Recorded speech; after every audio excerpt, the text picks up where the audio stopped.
भाभी, मुझे आपसे लौकी की खीर और मलाई कोफ्ता बनाना सीखना है। ननद अर्चना ने अपनी भाभी निधि से मनुहार करते हुए कहा। हाँ जरूर, मुझे बड़ा अच्छा लगा कि तुमने मेरी बात मानकर रसोई के कामों में रुचि लेना शुरू कर दिया है। तुम जो भी कहोगी वो मैं तुम्हें सिखा दूंगी, क्योंकि मैं भी चाहती हूँ कि ससुराल में मेरी लाडली ननद को कोई ताना ना मार सके और ना ही कोई मुझे दोष दे सके कि मैंने अपनी ननद को कुछ सिखाया नहीं। तभी माँ जी बोली, अरे मेरी लाडो, तुझे सीखने की क्या जरूरत है? तू तो जब मन हो खाने का ऑर्डर कर दिया कर, यहाँ तेरी भाभी है ना, बना देगी। माँ, भाभी मेरी माँ समान है, मैं उनसे सब सीखना चाहती हूँ, जिससे उनकी तरह ससुराल में सबका दिल जीत सकूं। वो बेचारी ने तो सबका दिल जीत लिया। आपको छोड़ हर कोई उनके बनाए खाने की दिल खोलकर तारीफ करता है। पता नहीं आपको क्या तकलीफ है जो हर समय गलतियाँ निकालती रहती हैं। अच्छा, अब माँ बुरी और भाभी अच्छी, बहुत बढ़िया लाडो।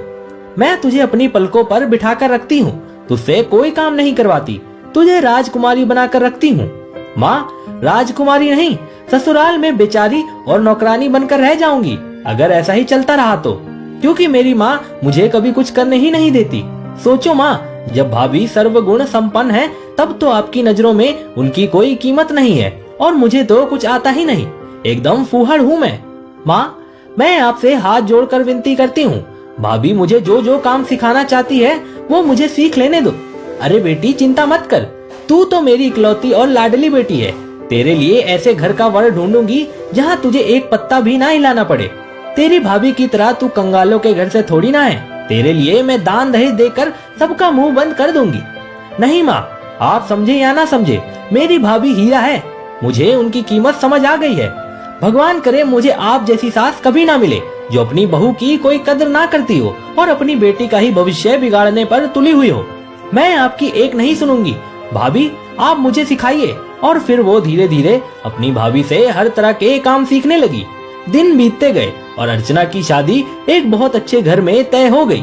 गोद भराई में सब निधि की कार्यकुशलता के कायल हो गए और सबने निधि की एक मुंह तारीफ की और कहा, जिसकी भाभी इतनी हुनरमंद है उसकी ननद तो जरूर होगी।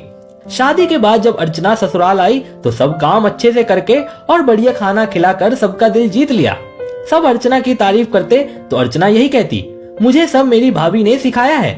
माँ का बस चलता तो आज आप लोग मुझे कोस रहे होते कि कैसी फूहड़ बहू रानी आई है जिसे कोई काम नहीं आता। ये सुनकर सब हंसने लगते। जब पगफेरे के लिए अर्चना के ससुराल वाले उसे विदा कराने आए तो उसकी सासू माँ ने अर्चना की माँ के सामने हाथ जोड़कर कहा, आपने तो मुझे साक्षात अन्नपूर्णा दे दी, जिसने मेरे घर को स्वर्ग बना दिया है। इसके लिए मैं आपकी बहू निधि की बहुत आभारी हूँ, क्योंकि अर्चना बताती है कि उसे सब उसकी भाभी ने ही सिखाया है। आज निधि की सासू माँ को अपनी बहू की और घर के कामों की कीमत समझ में आई, जिसने समय रहते उसकी बेटी अर्चना का भविष्य खराब होने से बचा लिया। उन्होंने अर्चना की सास से एक और बात सीख ली, अपनी बहू की तारीफ करना, जिससे उसका मनोबल बढ़े। दोस्तों, पुरुष हो या स्त्री, घर का काम सभी को आना चाहिए, क्योंकि घर का काम करने से कोई छोटा नहीं हो जाता। इस बारे में आपकी क्या राय है, कमेंट करके जरूर बताइएगा। और इसी तरह की इंस्पिरेशनल वीडियोस देखने के लिए हमारे पेज को फॉलो कीजिएगा। तो मिलते हैं अगली वीडियो में। आपका बहुत बहुत धन्यवाद।